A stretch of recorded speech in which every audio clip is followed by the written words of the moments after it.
Please welcome author Ron Stallworth to the show. Your new book, The Black Klansman, is now available at bookstores everywhere and online, and if it's not, I guess ask for it. I first became aware of the book after your segment on MSNBC recently. So, Ron, give our listeners a brief synopsis of it before I jump in here. Well, the synopsis is simply this. In 1978, I was an undercover officer working in the intelligence unit of the Colorado Springs Police Department, and I saw an ad in the classified section of the local newspaper. It said Ku Klux Klan for information, and then there was a P.O. box address. Mm-hmm. So I answered the ad. I wrote a little note telling them that I was a white man and that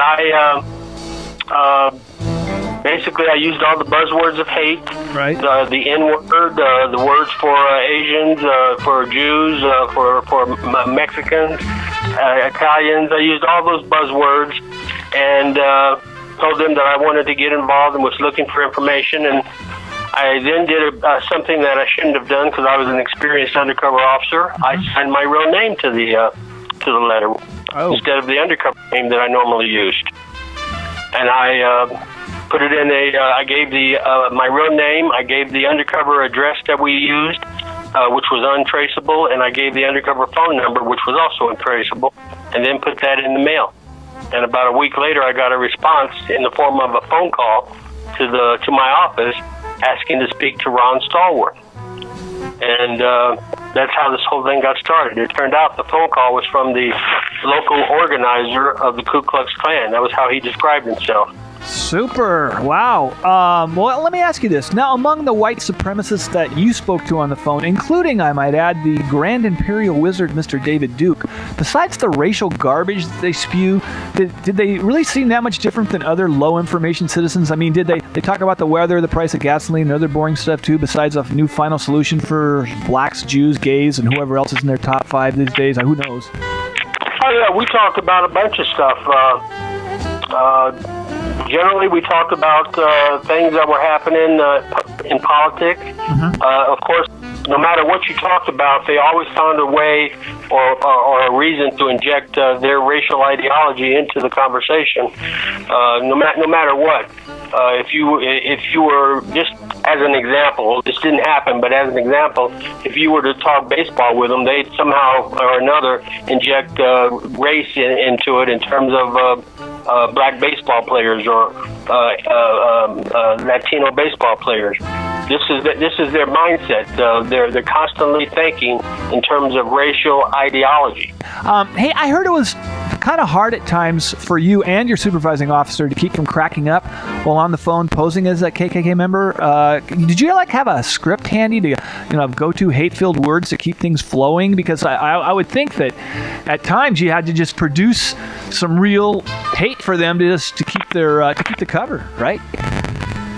No, being a proud black man of African descent, I have heard all of those words in terms of endearment that they like to use towards me. Right. So it was just a matter of spewing it out.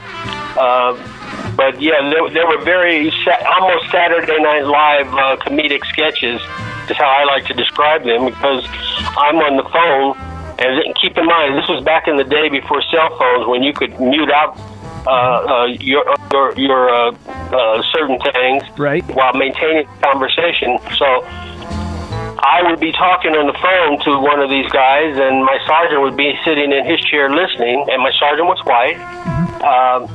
He's deceased now, but my sergeant would be listening, and I would start using the buzzwords of hate in talking to the person on the phone, and my sergeant would start laughing because I'm posing as a white racial supremacist. Right. And my sergeant would start laughing at me pretending to be a white racist, and I'd see him laughing, and I'd start laughing. And then I'd say something else that would go over the top. My sergeant would start laughing even harder, all the while trying to keep his voice down, because I was supposed to be alone in some place in their minds. But I'd start laughing harder because he's laughing harder. And sometimes he would literally be red in the face from laughter, choking, gagging from laughing so hard gripping his stomach because his stomach was hurting. And a couple of times he was literally down on the floor on one knee laughing so hard and had to run out of the office because he couldn't keep his laughter quiet anymore. And all the time he's going through those gyrations, I'm laughing at him, laughing at me, while trying to maintain a professional decorum with the voice on the other end of the phone. Well, did he crack up when you got Mr. Duke to describe how he was so able to identify ethnic individuals over the phone? Didn't that come up at some time? What happened was I called him one day in my guise as a white racial supremacist and Klan member, local Klan member, and I was just talking to him, and out of the clear blue, I decided to see if I could have a little fun while learning something. So I said, Mr. Duke, aren't you ever afraid of some N-word person calling you up, pretending to be white, trying to gain information about the Klan from you? He said, no, I never worry about that because I can always tell when I'm talking to one of them. I said, what do you mean? I don't understand. He said, the way they talk, the way they pronounce certain words in the English language, they don't talk educated like you and I, and the way they say certain things is a dead giveaway that they are the N-word, and that's the term he used, the N-word, and I'm being polite for your audience sake. Right. So I said, I still don't understand. Can you be a little more specific? He said, take you for example. I can tell that you're an educated white man by the way you pronounce the English language. You and I pronounce it the way it was meant to be pronounced. But there are certain words and phrases that, and he never told me what these words and phrases were besides the one I'm about to mention. But he said there are certain words and phrases that when you hear the N-word say is a dead giveaway that that's who they are. And I said, give me an example. He said, take the letter or the word R, for example. An educated white man like you and I, we pronounce it the way it was meant to be pronounced. We say R, R. But an N-word person, they will say R-ra, R-ra. He said, that's a dead giveaway that you're talking to one of them on the phone if you don't know who they are ahead of time. He said, so from now on, when you talk to someone on the phone and you're not sure of their identity, just converse with them for a while and get them to say that word or that letter. And once you hear that, that'll be a dead giveaway that it's one of them. I said, Mr. Duke, thank you very, very much. I appreciate that. And I might add, he loved flattery. I said, thank you very much for that, because if you hadn't told me that, I wouldn't have known that. And from now on, whenever I talk to someone on the phone, I'm going to be sure and see that they say that word.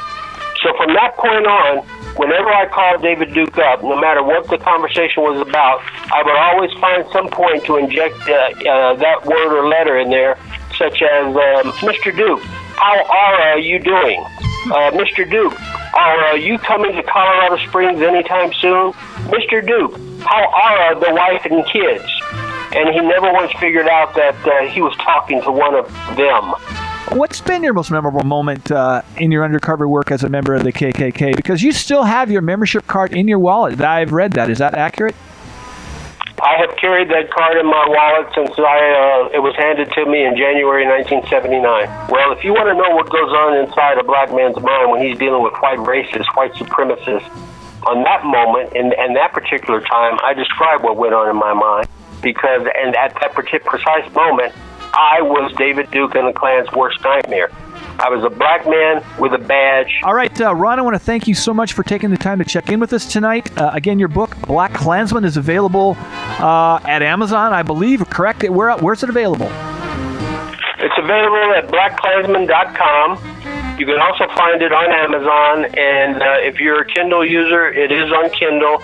And we hope to have it in the Nook supply hopefully within the next week, if not sooner. All right, super. All right, Ron, you take care of yourself. Thank you so much. Okay, thank you.